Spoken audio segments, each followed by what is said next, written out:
امریکہ جب گئے تو امریکہ اور انگلینڈ کا یہ دورہ جو تھا یہ صرف ایک مقصد کے لیے تھا جو خان صاحب نے کہا. وہ مقصد یہ تھا کہ دنیا کو پتہ چلنا چاہیے کہ پاکستان کے اندر انسانی حقوق کو کس انداز سے پامال کر دیا گیا، جمہوریت کا کس طرح سے ختم کر دیا گیا ہے، جوڈیشری کا کس طرح سے گلا گھونٹ دیا گیا ہے، جو قاتل ہیں وہ آزاد کر رہے ہیں اور باقی جو حق کی بات کرتے ہیں وہ جیلوں میں ہیں. صرف یہی مقصد تھا. لوگوں نے یہ کہنا شروع کیا کہ میں باہر اس لیے گیا ہوں کہ میں کسی ملک سے کوئی چیز مانگ رہا ہوں، میں باہر کے ملکوں سے عمران خان کی راہی مانگ رہا ہوں. قطعاً نہیں. میں سمجھتا ہوں پاکستانیوں کے اندر اتنا دل ہے، اتنی جان ہے، اتنا خون ہے، اتنی طاقت ہے کہ ہم خود اکیلے عمران خان کو رہا کریں گے. کوئی کسی دوسرے کے غلام ہم نہیں ہیں. ہم کسی سے کچھ نہیں مانگیں گے، ہم باہر کبھی بھی نہیں مانگیں گے. اگر ہم باہر آ کر کوئی بات کہیں گے تو ہم یہ کہیں گے کہ تم اپنا ہاتھ ان غیر جمہوری قوتوں کے پیچھے سے ہٹاؤ. ہم اگر بات کہیں گے باہر آ کر تو یہ کہیں گے to stop interfering in Pakistan. Not the fact that we want anybody to do anything for Pakistan. مگر ایک دوسری بات ہے جس کے لیے میں باہر نکلا، وہ یہ کہ ڈائسپورا، آپ لوگ میرے پاکستان کی جان ہے، پوچھو کس طرح سے. میں یہ سمجھتا ہوں کہ آپ بڑا ایک کلیم کرتے ہیں اور اچھا کلیم کرتے ہیں کہ $36 بلین اور $40 بلین سالانہ بھیجتے ہیں. اس سے کہیں زیادہ میرا عمران خان وہ لیڈر ہے جس نے آپ پر بھروسہ کیا ہے. کس بات پر؟ اس لیے نہیں کہ آپ ریمیٹنس بھیجیں گے، اس لیے کہ آپ پاکستان کی تعمیر نو کے اندر سب سے بڑا حصہ بنیں گے. کیونکہ آپ باہر آئے، آپ نے یہاں سیکھا، آپ نے نالج حاصل کی. بیٹھ جائیں، پیچھے سے ذرا سا ہٹ جائیں تو میں ذرا سا کنسنٹریشن سے بات کر سکوں. بہت شکریہ، بہت شکریہ. ہے نا، سب کی تصویریں کھینچیں گی، میں کھینچواؤں گا، ٹھیک ہے نا؟ بس ہاں، مگر وہ ڈسٹربنس ابھی ہوتا ہے، وہ ڈسٹربنس نہ ہو تاکہ آپ سے دل کی بات ہو. میں یہ کہنا چاہ رہا تھا آپ سے کہ یہ جو ڈائسپورا ہے اس کا امریکہ کے اندر بھی میں نے مسلسل یہ ذکر کیا اور درخواست کی لوگوں سے کہ you have to rebuild. یار یہ آسان کام ہے کہ جب عمران خان 2018 میں آیا حالات اس سے زیادہ خراب ہیں. جو پولیس ہے اس سے زیادہ بدماش بن گئی ہے. جو پولیس جس گھر میں جاتی ہے لوٹ مار کرتی ہے، موجودہ گورنمنٹ نے اس کو اجازت دی کہ ہزاروں گھروں کے اندر جاؤ، توڑ پھوڑ کرو، چیزیں لوٹو. یہ ان کا سکل سیٹ بن گیا ہے. تو پولیس بھی خراب ہو گئی، جوڈیشری تباہ ہو گئی. یہ وہی جوڈیشری ہے جو کبھی الیکشن کے اندر بھی گڑبڑ کیا ہی کرتی تھی نا، اب تو بالکل ہی ختم ہو گئی. جوڈیشری تباہ ہو گئی، معیشت تباہ ہو گئی. تو عمران خان کا کام تو اور بڑھ گیا، اور مشکل بن گئی ہے. پاکستان کی تعمیر نو اتنی آسان نہیں ہے. یہ تو آسان قدم ہے، میں واقعی آپ سے کہہ رہا ہوں یہ آسان قدم ہے. انشاءاللہ عمران خان کو ہم راحت کریں گے. مشکل قدم ہے کہ پاکستان کو تعمیر کیسے کریں گے. مگر یہاں جیسے ہی آیا تو ہمارے بہت سارے رپورٹرز اور جرنلسٹ یہ کہہ رہے تھے کہ جو ہندوستان کی حرکت ہے، جو حالات ہیں، اس پر آپ پاکستان تحریک انصاف کا موقف ضرور رکھیں. تو میں آپ کو یہ بتانا چاہتا ہوں نمبر ون یہ کہ اگر وہاں پر جو بھی ہوا اس کی پاکستان تحریک انصاف نے مذمت کری. وہ کون سا شہر ہے؟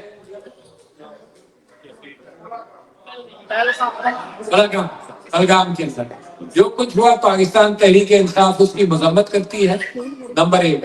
نمبر دو یہ کہ انڈیا نے منٹوں کے اندر الزام لگایا ہے. منٹوں کے اندر تو پتہ بھی نہیں چلتا کس نے کیا کیا، کون آیا کون گیا. اس سے ظاہر ہوتا ہے کہ الزام غلط ہے، مگر منٹوں کے اندر الزام لگایا. دو، اس کے بعد سے وہ الزام بڑھاتے ہی چلے جا رہے ہیں، کوئی ثبوت نہیں دیا. تو میں سمجھتا ہوں حکومت پاکستان کے ساتھ اور پاکستان کی افواج کے ساتھ اگر پاکستان کے اوپر کوئی بھی باہر کا ملک جارحانہ انداز سے کوئی بات کرے، کوئی آنکھ اٹھا کر دیکھے تو آنکھ کھینچ لیں گے، کوئی ہاتھ اٹھائے گا تو ہاتھ کاٹ دیں گے. اس میں کسی کو شبہ نہیں ہونا چاہیے کہ پاکستان اس میں متحد ہے. پاکستان متحد رہے گا.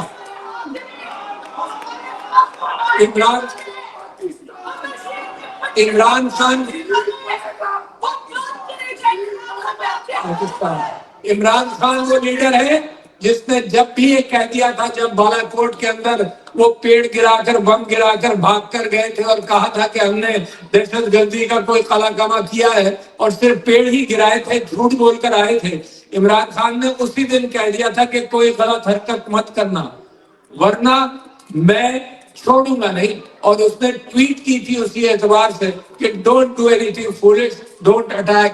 اور پھر وہی ہوا کہ انہوں نے غلطی کی، عمران خان نے جواب دیا اور ایک گرم چائے کے ساتھ واپس بھیج بھی دیا تاکہ امن رہے. تو ہم یہ کہنا چاہتے ہیں کہ اس میں ہم متحد ہیں.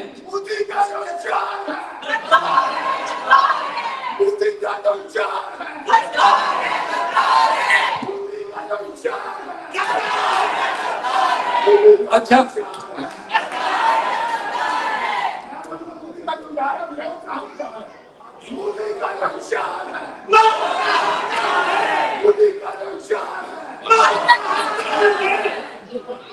اچھا جی، میں آپ سے یہ بات کہنا چاہ رہا ہوں کہ اب ہوگا کیا.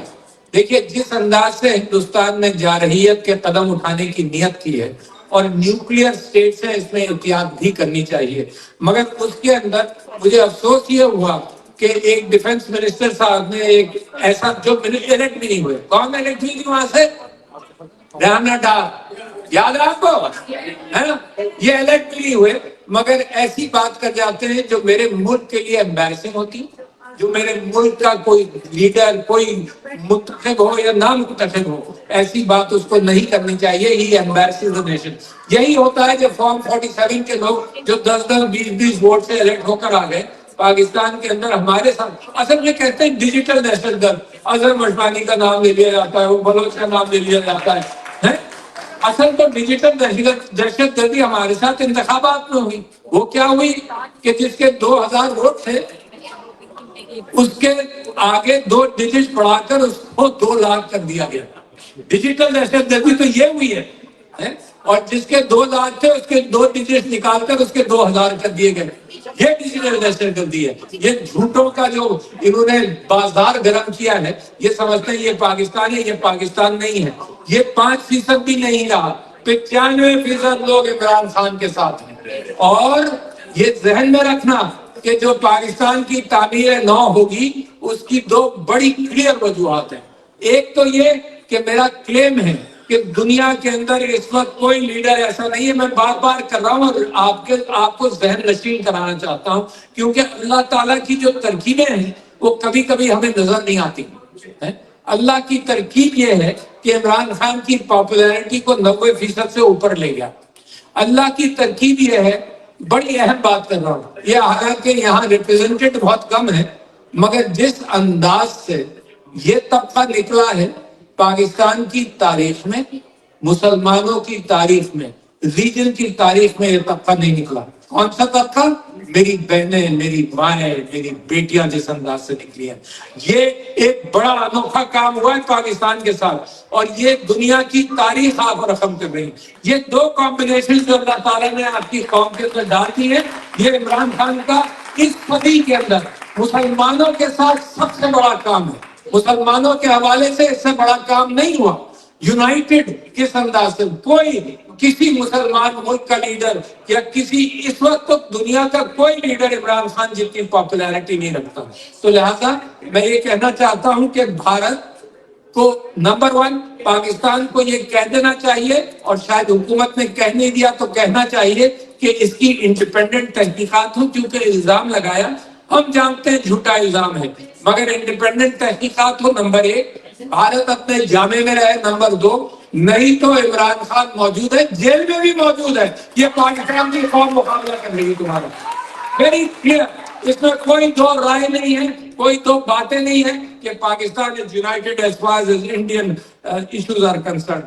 ہم اپنی شکایتیں بھی اس لیے نہیں کر رہے ہیں اس وقت. ہم یہ کہتے ہیں تحقیقات ہونی چاہیے. ہم نیشنل پالیٹکس پر میں واپس آتا ہوں، دونوں چیزوں کو ملا نہیں رہا. ہمیشہ الگ رکھیے گا، کبھی میڈیا ملا دیتا ہے ایک سلسلے تو فل سٹاپ لگا رہا ہوں اپنے سینٹنسز میں، پھر آگے جا رہا ہوں. تو میں آپ سے یہ کہہ رہا ہوں کہ جو ہمارے ساتھ کیا ہوا، ہم نے کہا کہ جی یہ عمران خان کے پیر میں گولی لگی ہے، ذرا تحقیقات کرا دو. کوئی تحقیقات نہیں کی.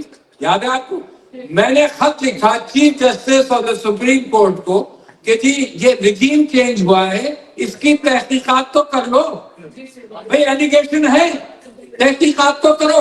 اور میں نے مثال دی، میں نے کہا میں یہ بھی جانتا ہوں کہ تحقیقات سے کچھ زیادہ شاید نہ نکلے، مگر قوم کا حق یہ ہے کہ تحقیقات کرو۔ ہے کوئی پرائم منسٹر ایلیگیشن لگا رہا ہے کہ رجیم چینج ہوا اور باہر سے ہوا، اور اس واقعے کو آپ کو بتا دوں وہ کیسے مجھے پتا چلا۔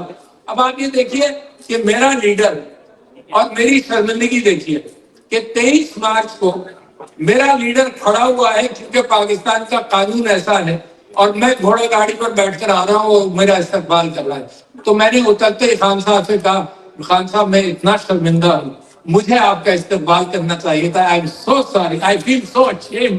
اپنے لیڈر کو اور میں کیا کہوں، اس کو کرو یار۔ تو میں نے ان سے کہا کہ خان صاحب مجھے آپ کا، اور میرا اگر بس چلے تو آئندہ یہ قانون بدل دیجئے، آپ کا صدر استقبال کرے گا ایسے بڑے لیڈر کا، بجائے اس سے کہ آپ کھڑے۔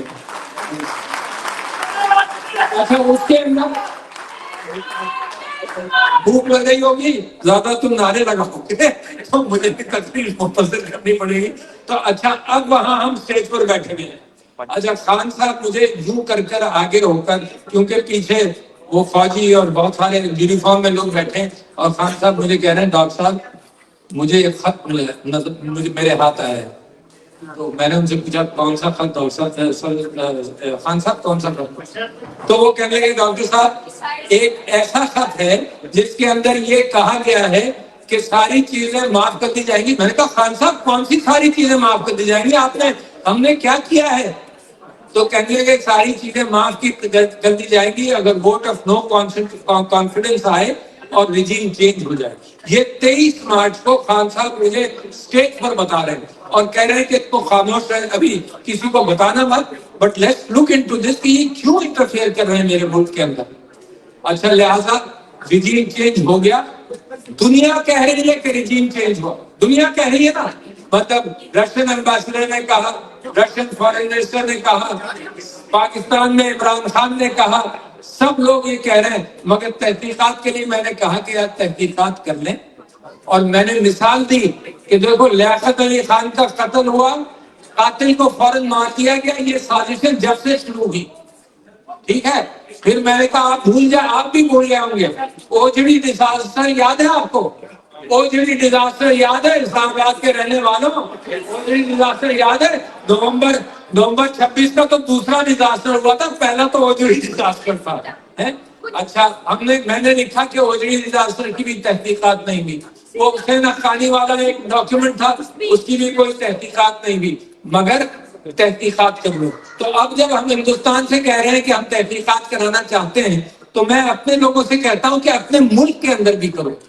یہ 9 مئی کا یہ کہانی، یہ سلسلہ، یہ فالس فلیگ آپریشن ہے جس میں خان صاحب کہتے ہیں سی سی ٹی وی کیمرہ تو لے آؤ باہر، کم سے کم وہ فوٹیج تو بتا دو کہ کیا ہوا ہے۔ یہ وہی یاسمین راشدہ کے لوگوں کو کہہ رہی ہے گھر جاؤ حملہ مت کرو، کیا ہوا کیا وہاں پر بتا تو دو نا، کوئی تحقیقات نہیں۔ پھر آپ یاد رکھیے کہ سائبر کیس کی تحقیقات ہے، کس چیز کی تحقیقات؟ عدت کیس کی تحقیقات ہوئی۔ کمال شرم نہیں آتی کم وقتوں، جہاں ساری دنیا کے اندر ہم یہ بات کرتے ہیں کہ ہمیں خوش شرم آتی ہے بات کرتے ہوئے، اور تم نے دنیا کے اندر یہ گند پھیلایا جس انداز سے پھیلایا۔ تو میرے دوستوں بھائیوں بہنوں ایک چیز اور کچھ شکریہ ادا کرنے میں بھول گیا ہوں کہ اگر آپ پردیش میں جائیں، میں پردیش میں ہوں، اگر آپ پردیش ہیں، آپ کا دیش، میں پردیش میں ہوں، اور پردیش میں اگر بیمار ہو جائے کوئی تو کوئی دیکھنے والا موجود ہو تو آپ جیسے محبت کرنے والے، میری بیوی کل بیمار ہوئی اسپتال میں رہی تو ڈاکٹر اندلیب آپ کا شکریہ، ایک ڈاکٹر خان منور، وہاں میری بیوی کہتی ہے فرشتہ سیرت آدمی مل گیا، یہی کا مانچسٹر کا ڈاکٹر ہے، تو وی اپریشیٹ کہ لگتا ہی ہے کہ ہم اپنے گھر سے کہیں دور نہیں گئے، کیونکہ جب بیمار ہو تو کوئی نہ کوئی مل جائے۔ اب میں بات کرنا چاہتا ہوں شیرشاہ تمہاری، شیرشاہ کہاں بیٹھے؟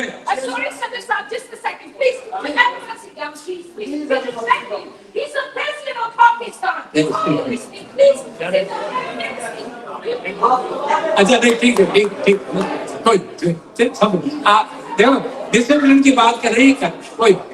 اچھا شیرشاہ السلام علیکم بیٹا، اچھا میں آپ کو بتاؤں کہ میری اور آپ کی والدہ کی ملاقات کب ہوئی. اصل میں جب قائد اعظم کا انتقال ہوا تو فاطمہ جناح نے قائد اعظم کی ساری پراپرٹی انہیرٹ کی, اور جب فاطمہ جناح کا انتقال ہوا تو محترمہ شیری بائی جناح, فاطمہ جناح کی بہن نے ساری پراپرٹی انہیرٹ کی, جس میں کراچی میں موٹا پیلس تھا, زیور تھا, بہت ساری چیزیں تھیں.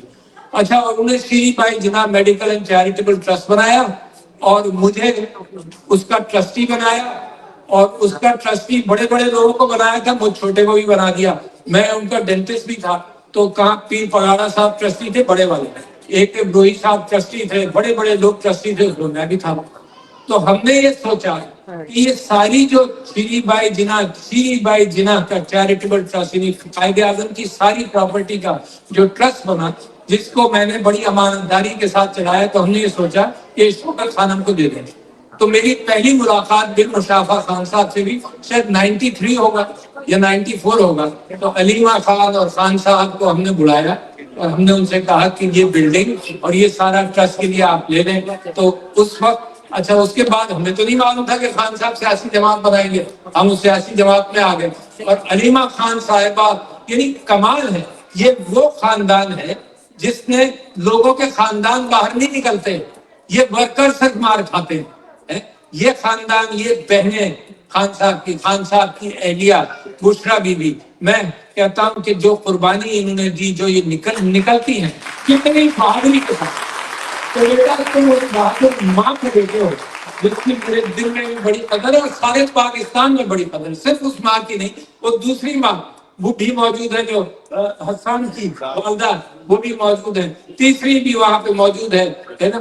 یہ سب یہ مائیں, یہ بشرا بی بی, ان کا کیا ظلم کیا. یعنی یہ دیکھ لو کہ لوگ یہ کہتے ہوں گے کہ بھئی تمہارے بچے نے کوئی قربانی دی ہے, تانے دیا کرتے تھے کسی زمانے میں لوگوں کو کہ تمہارا خاندان تو غائب ہے, یہ ورکرز کو مرنے کے لیے چھوڑ دیا, خاندان نکلا. اور آپ کو یہ بھی بتاؤں, کبھی کبھی کسی وجہ سے ناقدری کرتے ہیں, پاکستان کی لیڈرشپ جتنی جیل میں گئی ہے, کسی پارٹی کی لیڈرشپ اس کوانٹٹی میں نہیں گئی, کسی پارٹی کی نہیں گئی. بھٹو صاحب جب گئے, آپ کو یاد ہوگا, تو بہت سارے لوگ چند 4-5 جیل میں گئے, باقی کوئی جیل میں نہیں گیا. یہاں ہزاروں لوگ جیل میں گئے, ہزاروں عورتوں سے چادریں چھینی گئی ہیں, بالوں سے گھسیٹا گیا ہے, گھروں میں بچوں کو پیٹا گیا ہے. ایک محسن لغاری میرا دوست ایم ایل اے تھا, اس نے سنایا کسی کو قصہ کہ جناب اس کو پارٹی چھڑوانے کے لیے اس کے بچے کو اغوا کیا گیا, ساری رات مارا گیا, اس کو چیخیں سنائی گئی, اس کی ماں کو اس کی چیخیں سنائی گئی. اور سلمان اکرم راجہ اس بات کا واقف ہے کہ سلمان اکرم راجہ کو وہ فون کرتا رہا ساری رات, اور سلمان اکرم راجہ نے کہا دیکھو میں وکیل ہوں, کورٹ کھلے گا تو میں کہیں جاؤں گا, اور اب کورٹ کھلنے سے بھی کوئی فرق نہیں پڑتا, آپ کھلی بھی کورٹ میں بھی جائیں. میرے عمران خان کی بہنیں ملنا چاہتی ہیں, کورٹ کچھ کہتا ہے, وہاں کرنل صاحب کچھ کہتے ہیں. یار یہ کوئی انصاف ہے؟ یہ ظلم کا بازار ہے, یہ ظلم کا بازار گرم کر کے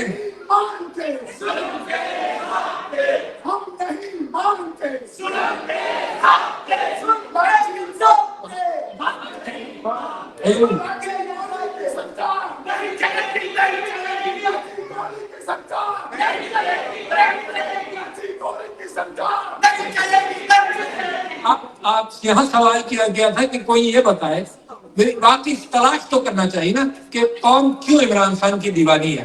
اچھا, یہ وہی قوم ہے جس کو متعلق آپ کے یہاں سے ایک امپورٹڈ سیاستدان ہمارے آئے تھے, ہم نے ان کو گلے سے لگایا, کیا نام تھا, چودھری سرور نے رجیم چینج سے پہلے کہنا شروع کیا کہ ہماری پارٹی کا کوئی ٹکٹ بھی نہیں دے رہا. اچھا, عمران خان صاحب نے کہا کہ یار کم سے کم اس آدمی کو تو ہٹاؤ. تو میرے پاس اس کو کسی نے یہ کہہ دیا کہ تم آپ کی بات خان صاحب مان لیں گے. اچھا, مجھے کوئی اس میں وہ نہیں ہے, خان صاحب بات نہیں مانتے, خان صاحب کسی وجہ سے کسی مشورے سے فیصلہ کرتے ہیں, سفارشوں سے وہ بہت دور ہے. میں آپ کو یہ بھی بتا دوں, ایک واقعہ سنا دوں. ایک مسئلہ یہ ہوا کہ ایک آدمی کا ہراسمنٹ کیس میرے پاس آیا, وہ کسی عورت کو اپنے آفس میں ہراس کیا. اچھا, تو وفاقی محتسب ہے, جہاں صدر کے ساتھ آپ بہت چیزیں ایکسپیکٹ کرتے ہیں, صدر ایسا ہے جیسے کوئین آف انگلینڈ کہ نہ وہ پرائم منسٹر بنا سکتی ہے، نہ نکال سکتی ہے، نہ کسی منسٹر کو لگا سکتی ہے. It is some thing like that. مگر میرے نیچے کچھ ایک وفاقی محتسب تھے، ہراسمنٹ محتسب تھے، اور 3-4 محتسبین تھے جن کے فائنل فیصلے میرے پاس آتے تھے. تو جناب ایک آدمی کی ہراسمنٹ کا فیصلہ ہو گیا اور ہو کر وہ میرے پاس اپیل پر آیا. اب جب اپیل بہت بڑھ گئی تو میں نے خود اپیل سننا شروع کی. میں نے ہزاروں کیسز خود اپیل سن کر ڈیسائیڈ کیے، اس لیے کہ فیصلہ ہو. اور اللہ جب ایک موقع دے انصاف کرنے کا، کوئی پاگل ہی ہوگا وہ موقع چھوڑ دے، یا کوئی گدھا ہی ہوگا جو غلط فیصلے کرے. کمال ہے. مجھے تعجب ہوتا ہے قاضی فائز عیسیٰ، یہ کسی نے کہا کہ نماز پڑھنا کمال کمال ہے. اچھا، اور یہ جو انصاف ہے نا، اس کی یہ ٹریننگ کی بھی ضرورت نہیں. بچے کر لیتے ہیں انصاف. ایک بچے کو ایک کھلونا دو، دوسرے کو 2 تو بچے کر لیتے ہیں انصاف کہ یہ غلط ہوا. یہ ان لوگ کو سمجھ نہیں آتا تو یہ ظالم ہے، یہ ظلم کرنے والے ہیں ایز اگینسٹ واٹ انصاف کین ڈو. تو جناب وہ کہ جب میرے پاس آیا تو بہت سارے لوگوں نے سفارش کی.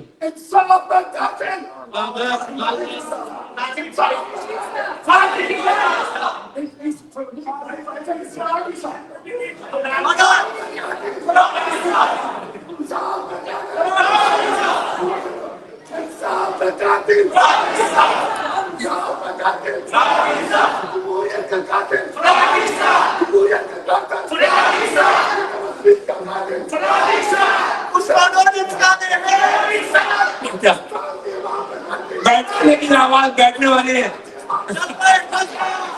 بیٹھنے والے کی آواز. بہت شکریہ، بہت شکریہ. اچھا جی، تو میں آپ سے یہ کہنا تھا کہ پاکستان کا طریقہ کار یہی ہے کہ سفارشیں آ جاتی ہیں، ہے نا. وہ میرے پاس ایک سفارش آئی، اس بات پر واپس آؤں گا.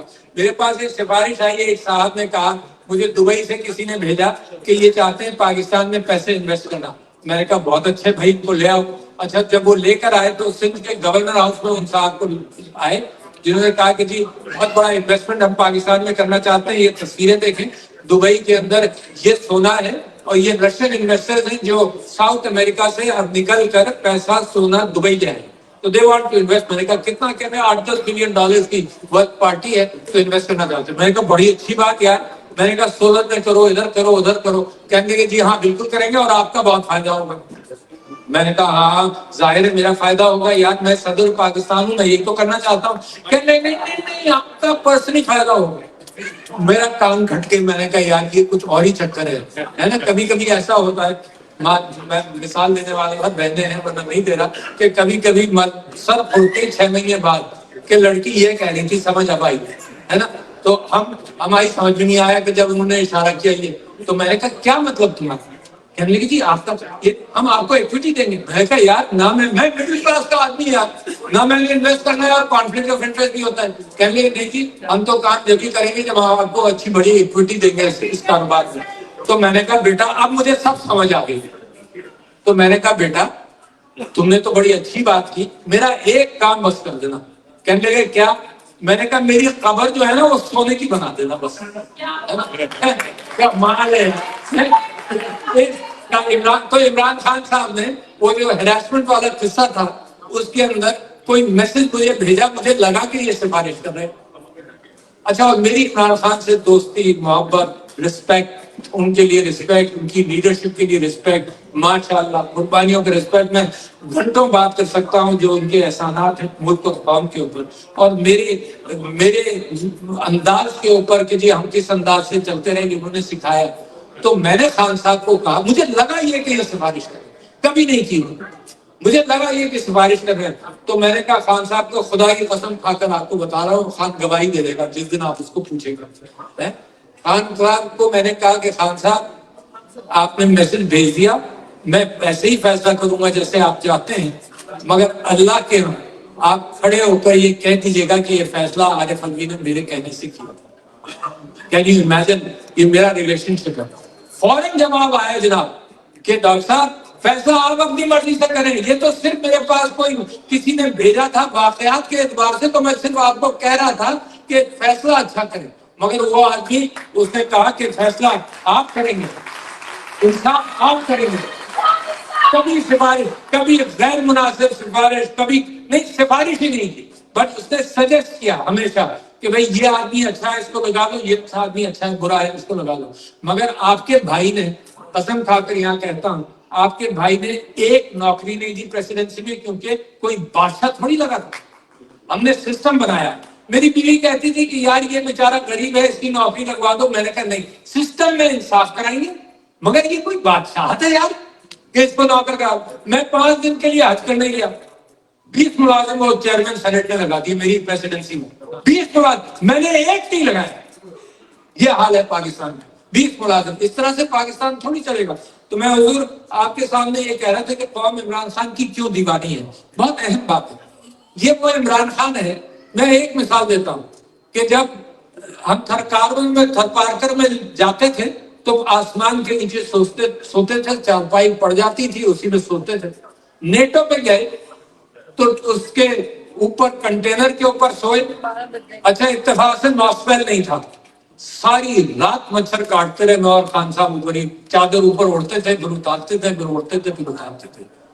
وہی عمران خان جب امریکہ آتا تھا تو ہوٹل میں ٹھہرتا تھا، مگر جب اپنے پاکستان کے خرچے پر آیا تو واشنگٹن کی ایمبیسی میں ٹھہرا۔ اور کیوں نہ دیوانی ہو، یہ نکلتے ہیں یہ مہنگے مہنگے 7 سٹار 8 سٹار اور کہاں کہاں پیسے خرچ کرتے ہیں۔ عمران خان نے کبھی کفایت کی، عمران خان نے لوگوں کا باہر جانا بند کر دیا یار، کوئی نہیں جائے گا باہر۔ وہ لوگ ایک ساتھ ایک منسٹر نے بھیجوائی کہ جی میں جا رہا ہوں انگلینڈ، انگلینڈ بڑی پسندیدہ جگہ ہے لوگوں کے آنے کی۔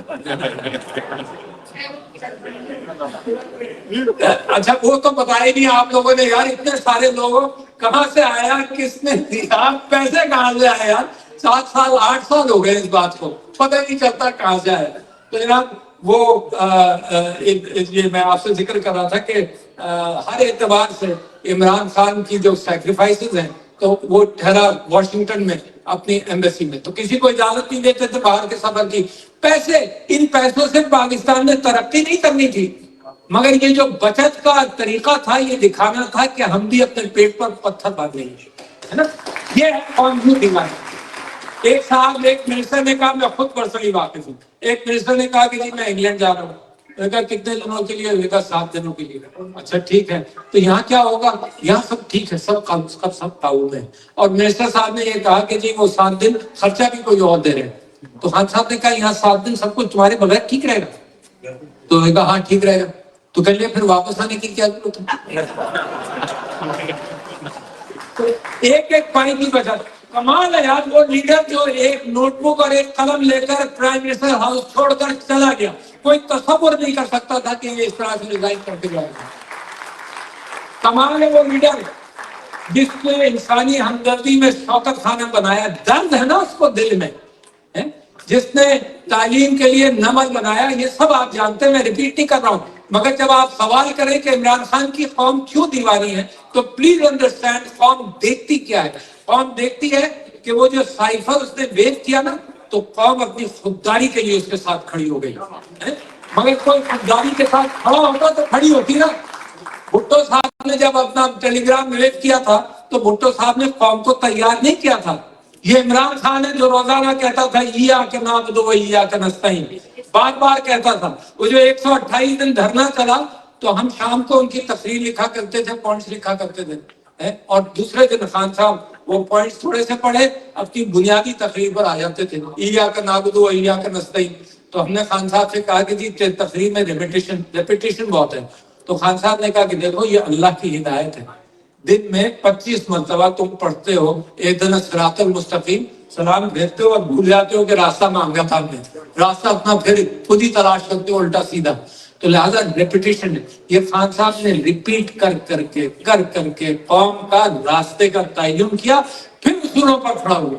اور پھر کیسے اصولوں پر کھڑا ہوا کہ دیکھیں میں آپ سے کہتا ہوں کہ قوم کیوں دیوانی ہوئی، یہ وہی قوم ہے جو رجیم چینج کے دن جس کے لیے لوگ کہتے تھے کہ اس کا ٹکٹ کوئی نہیں لے گا۔ تو ذرا سوچو کہ کیا واٹ ہیپن۔ تو سوال بڑا موضوع کہ کیوں قوم دیوانی ہے، ذرا تھنک اباؤٹ اٹ۔ پہلے میں آپ سے بات کروں عمران خان نے کام کیا کیا ہے۔ غریبوں کی ہمدردی، پناہ گاہیں بنائی، اس کا مطلب یہ نہیں ہے کہ ساری قوم کو فیڈ کر دیا، درد دکھایا. اس میں بشرا بیوی کا بھی بہت ہاتھ تھا، درد دکھایا کہ دیکھو کوئی بھوکا نہ رہے. سمبولک بہت سارے مخیر افراد نکل آئے تھے اس کو دیکھتے دیکھتے نا. سیلانی ویلفیئر کا سٹایا ہے نا کہ کنگ ایڈورڈ میڈل وہ میو ہاسپٹل کے اندر بھی یہ سسٹم شروع ہو گیا کھانے کا، لوگوں کو فیڈ کرنے کا. یہ شروع کیا ہیلتھ کارڈ شروع کیا، similar to what happens here. دیکھو اس غریب ملک کے اندر ہیلتھ کارڈ شروع کیا، ریمارکیبل. اور سارا KP اس کو دعائیں دیتا ہے واقعی ہے نا. ورنہ بیماریاں ہوتی ہیں، لوگوں کا مال پونجی سب خرچ ہو جاتی ہے بیماریوں میں. یہ جو میں آپ کا شکریہ ادا کر رہا تھا کہ یہاں بیمار بھی سمینہ الوی اور آپ لوگوں نے خیال رکھا. لوگوں کو ہمیشہ یہ خیال ہوتا ہے، اچھے اچھے مڈل کلاس اور اپر کلاس کے لوگوں کا خیال ہوتا ہے کہ آج یہ بیمار اسپتال گیا، میٹر شروع ہو گیا، پیسے کون دے گا. یو نو دیٹ میرے میں مڈل کلاس کا آدمی ہوں، میرے 2 nephews died in COVID because of fact کہ انہوں نے کہا یار کھانسی ٹھیک ہو جائے گی، اسپتال جاؤں گا تو میٹر چلنے لگے گا. اس ملک کے اندر خان صاحب نے ہیلتھ کارڈ شروع کیا، تو قوم کیوں نہ دیوانی ہو. پھر اس کے بعد کووڈ کے اندر آپ کو بتاتا ہوں کہ اس شخص نے کیا کمال کیا. یعنی اس شخص نے پہلے تو مجھے کہا کہ جی آپ ڈاکٹر ہیں، آپ کووڈ کا سارا سلسلہ تھام لیں. میں نے خان صاحب سے کہا کہ پریزیڈنٹ کے پاس ایگزیکٹو اتھارٹی نہیں ہے. جو آپ لوگ سب سوال کرتے ہیں نا یہ کیوں نہیں کیا، یہ کیوں نہیں کیا، تو میں تو پہچانتا تھا. میں نے کہا ایگزیکٹو اتھارٹی نہیں ہے، میں کوئی فیصلے کروں گا تو کابینہ میں لوگ کہیں گے، آپ ڈس ایگری کریں گے تو لوگ کہیں گے کہ ہم نے تو ڈاکٹر صاحب کو سمجھایا تھا وہ مانے نہیں. لوگ تو اتنی جلدی کہا کرتے ہیں نا کہ خان صاحب کچھ کہہ رہے ہیں ادھر ہی ٹریٹ ہو جاؤ. تو میں نے کہا نہیں، میں نے ریکویسٹ کی کہ اسد عمر صدق کو بنائے. پھر جب بن گئی اتھارٹی تو خان صاحب نے کہا روزانہ ملو، ایک دن کے وقفے سے بھی روزانہ ملو because he recognized the importance of that. 2 تیسرے یہ کہ میں نے یہ عاصم منیر صاحب کو بھی کہا، میں نے کہا کہ سول ملٹری کوآپریشن کی بہترین مثال تھی، بہترین مثال تھی. اور میں نے ان کو کہا کہ کامیابی سے ہمکنار ہوا and Pakistan was the 5th best country in the world on COVID. تو عاصم منیر صاحب نے کہا no sir, Pakistan was the 3rd biggest country in the world. مگر تو میں نے جو ان کو نصیحت کی تھی وہ تو انہوں نے نہیں اس کو اہمیت دی. چوتھے خان صاحب نے ایک کیا، اچھا ایک اور چیز ہو گئی، پاکستان بھی ایلیٹسٹ کنٹری ہے. اگر یہ غریب مر رہے ہوتے نا تو یہ جو امیر اور جو طبقہ حکمران طبقہ ہے وہ کہتا ہے کہ صحیح مرے، یہ گندے رہتے ہیں، بچے زیادہ پیدا کرتے ہیں، یہ پالیسی نہیں بنتی. اس بیماری نے سب کو مارا، ایلیٹ غریب every one was killed by this بیماری. تو لہٰذا ان کو بھی ہوش رہا اینڈ ایوری بڈی کوآپریٹڈ. پھر 6 ایک بڑی بات کر رہا ہوں، خان صاحب سے میرا ذکر ہوا کہ مسجدوں کا کیا کریں. خان صاحب نے کہا کیا آپ بلائیں دیکھیں کیا ہو سکتا ہے. میں نے سب کو بلایا، میں نے کہا 3 کام کرو، ماسک پہنو، ہاتھ دھو اور فاصلہ رکھو، اور یہ کر کے مسجد نماز پڑھ سکتے ہو تو مسجدیں کھلیں گی. تو وہ مولوی ہیٹس آف ٹو دی علماء آف پاکستان کہ اگر آپ اچھی نیت سے کام کرنے نکلیں گے تو سب کوآپریٹ کرتے ہیں. علماء نے وہ عالم جو ہر نماز میں کہتا تھا کہ کندھے سے کندھا ملاؤ، پیر سے پیر ملاؤ ورنہ نماز نہیں ہوگی، اس عالم نے کہا کہ فاصلے کے ساتھ نماز پڑھو. مسجدیں کھل گئی، حرمین شریفین، اور یہ لوگوں نے پریس کانفرنس کی کہ حرمین شریفین بند ہے، ساری دنیا اسلام کی مسجدیں بند ہیں. تم عمران خان زیادہ مسلمانوں کی مسجدیں کھول لی، تم نے مسجدیں کھول لی. اس کی برکت کیا ہوئی دیکھو، تلاش کرو کہ خان کے اندر خان کو لوگ کیوں اس کے لیے جان دیتے ہیں. اس کی برکت یہ ہوئی کہ 1,80,000 مسجدوں کے ذریعے نیچے تک پیغام گیا کووڈ کا کہ 1,80,000 مسجدیں پریکٹیکلی گلی گلی میں پیغام گیا. ہندوستان میں لاکھوں آدمی مرے، ایسٹیمیشن یہ ہے کہ 1 کروڑ کے قریب 10-20 لاکھ 50 لاکھ آدمی مرے. پاکستان میں 1 لاکھ سے زیادہ نہیں مرے کیونکہ اللہ پر بھروسہ کیا. پھر آخری چیز اس نے کہا کہ ٹوٹل لاک ڈاؤن میں نہیں کروں گا، اگر ٹوٹل لاک ڈاؤن کر دیا تو ڈاکٹر صاحب ہمارے لوگ مر جائیں گے بھوک سے. کسی دنیا کے لیڈر نے نہیں کیا تھا یہ، سارے ڈاکٹر کہتے تھے ٹوٹل لاک ڈاؤن کرو. انڈیا نے ٹوٹل لاک ڈاؤن کیا، سندھ گورنمنٹ نے ٹوٹل لاک ڈاؤن کیا، سارے یورپ کے اندر ٹوٹل لاک ڈاؤن ہو گئے تھے. میرا عمران خان اللہ کے بھروسے پر اس نے پارشل لاک ڈاؤن کیا کہ جہاں بیماری ہوگی وہیں ہم علاج کریں گے. اللہ کا احسان ہے. لوگ اس لیے مرتے ہیں کہ اس نے جناب سارا پاکستان صحت مند رہا. جب دنیا جاگی ہے تو کنٹینر نہیں تھے کہ پاکستان سے شپس سے مال جائے. تو میں آپ سے یہ کہہ رہا تھا کہ اختتام کرنا چاہتا ہوں، بھوک لگ رہی ہوگی، قوم کیوں دیوانی ہے. میں نے آپ سے کہا مگر دو باتیں آپ سے کہوں کہ جناح صاحب created Pakistan, it will be Imran Khan who will build Pakistan. The only, that's the best. اچھا جی، اب آپ یہ دیکھیں کہ اب آگے کیا ہوگا. آخری بات میں کروں، میں کیا سوچ سکتا ہوں. دیکھیے میں کم عقل آدمی ہوں، کتابوں سے بات سنتا ہوں، ادھر سے ادھر سے تجزیہ کرتا ہوں اور اپنی عقل سے سوچتا ہوں کہ کیا ہوگا. عمران خان ایسا آدمی ہے جس کو دل میں درد ہے. آپ کیوں سمجھتے ہیں کہ 26 نومبر کے بعد اس نے بڑی کال نہیں دی؟ اس نے ہر کال دی، ہر کال اس کی بڑی ہوئی، اس کے اثرات بڑے ہوئے. 26 نومبر کے بعد نہیں دی تو اس کو یہ بھی ذہن میں رکھو کہ اس کے دل میں کتنا دکھ ہوگا کہ 12 سے زیادہ لوگ شہید ہوئے. سو ہی اسٹل وانٹس. بلوچستان کا آپ نے حال دیکھیے، دہشت گردی کے وہاں پر جو بھی معاملات چل رہے ہیں، یہاں اگر وائلنٹ طریقے سے حکومت کو گرایا جائے جو عمران خان ایک آواز دے گا ہو جائے گا، مگر وہ نہیں چاہتا. کیوں؟ کیونکہ بلوچستان کے حالات کدھر جائیں گے، ملک کے حالات کدھر جائیں گے. تو وہ بیچارہ جس کے ملک پر جس کے گھر پر قبضہ ہو، جس کے گھر کی چیزیں ٹوٹتی ہیں، وہ بیچارہ یہ کہتا ہے کہ میں آج بھی نیگوشیشن کے لیے تیار ہوں. کہہ رہا ہے نا، آج بھی تیار ہو. یعنی he can do any thing. ساری قوم اس کے پیچھے غلام ہے، مگر کیونکہ اس کا ملک ہے، اس کا گھر ہے، تو وہ کہتا ہے کہ آج بھی میں نیگوشیشن کے لیے تیار ہوں. مگر آج تک کوئی کسی بھی انداز سے کوئی پیش رفت نہیں ہوئی. مگر اب جو بھی بات ہوگی، آپ کو میں ایک سوال پیش کر رہا ہوں، کیونکہ اوورسیز پاکستانی کے لیے پی ٹی آئی نے بڑی محنت کی ووٹ کے لیے، آپ کو یاد ہے، یعنی ووٹ دلوایا، کورٹ سے طے ہوا، الیکٹرانک ووٹنگ مشینز کا بھی ہم نے اہتمام کیا. اب اگر اسی انداز سے یہ حکومت، یہ بیوروکریسی، یہ جوڈیشری اگر الیکشن کراتی ہے، آپ کو ذرہ برابر بھی یقین ہے کہ انصاف ہے؟ ذرہ برابر مجھے یقین ہے. تو عمران خان صاحب سے میں نے اجازت لینے کی کوشش کی ہے، کیونکہ اب تو وہ بہنیں نہیں مل پا رہی، تو میری بات کہاں جائے گی، کہاں سے آئے گی. میں نے کہا کہ without electronic voting machine elections can not be held, یہ ذہن میں رکھتا ہوں. مگر میں آپ کو امید دلاتا ہوں کہ یہ اللہ میاں کی بنائی ہوئی کمبینیشن آف 91% پاپولیرٹی، عورتیں باہر آ گئی، سارا ملک یکسو ہے. دنیا کو تلاش ہے، میں لاسٹ آرگومنٹ ہے کہ دنیا ویسٹرن انٹرسٹ کی دنیا ہے، دنیا میں ایتھکس اور مورالٹی کی کوئی گنجائش نہیں ہے. اس وقت سارے تعلقات ویسٹرن انٹرسٹ پر ہیں. میں تو یہ امید لگائے بیٹھا تھا اور لگائے بیٹھا ہوں کہ یہ جو اسلام کا رینیسانس آئے گا، یہ اسی آواز سے آئے گا جو عمران خان نے، اردوغان نے، مہاتر نے، ان لوگوں نے اٹھائی ہے کہ انصاف، دوسروں کے ساتھ وہی انصاف کرو جو اپنے ساتھ کرنے کو تیار ہو.